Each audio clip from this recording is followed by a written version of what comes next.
In a quiet town far away from shining cities, there lived a young man named Arav. His room was small, the walls were cracked, the fan made strange noises at night.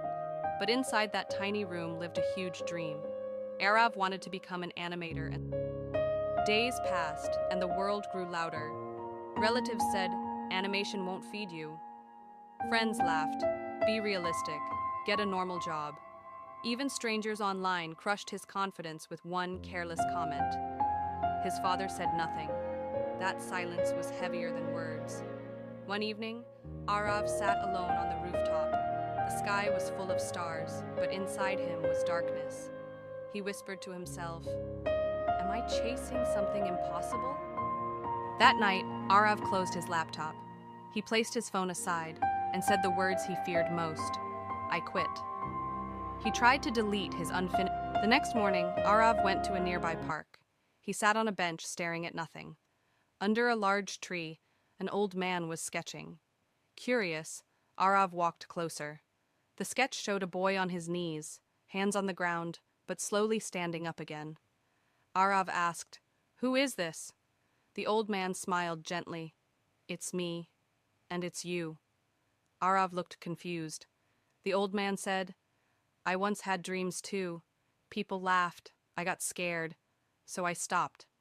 He looked straight into Arav's eyes and added, "Don't stop where I did." Something broke inside Arav, and something healed. That day, Arav made a promise. Not for views, not for money, not for approval, but for himself. He started writing a new story, a story about a person who breaks every night and rebuilds himself every morning. The nights returned, longer, harder. Sometimes the software crashed, sometimes files got corrupted. Arav screamed into his pillow. His hands shook, his back ached.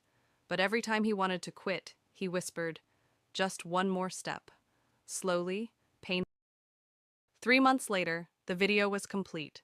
He titled it, "When Giving Up Feels Easy." He uploaded it quietly. No excitement, no expectations. He put his phone down and went to sleep. For the first time in months, he slept peacefully. The next morning, his phone buzzed. 100 views, then 1,000, then 10,000. Comments flooded in. "This saved my life." "I was about to quit today." "I felt seen." Arav's eyes filled with tears. These weren't tears of success, they were tears of meaning. Arav didn't become famous overnight, but he became something better, useful to the world.